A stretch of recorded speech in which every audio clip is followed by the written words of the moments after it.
How to fix ERR No Launcher. Please run Grand Theft Auto 5 using Rockstar Games Launcher error.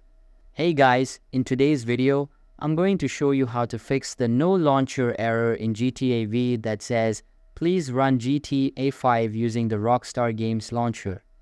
Stick around till the end so you don't miss any important steps that could help fix the issue for good.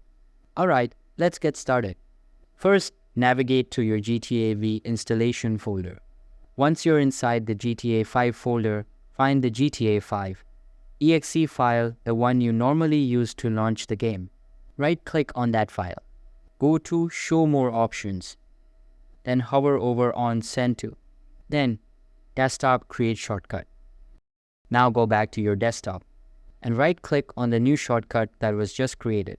Click on Properties. In the target field, go all the way to the end of the line. Hit the spacebar once and paste the text. -SC offline, only no social club. After that, click Apply. Then OK. Now, simply launch the game. Your game should now start without showing the Rockstar Games Launcher error. And that's it. If this helped you out, don't forget to like, comment, and subscribe for more easy fixes like this.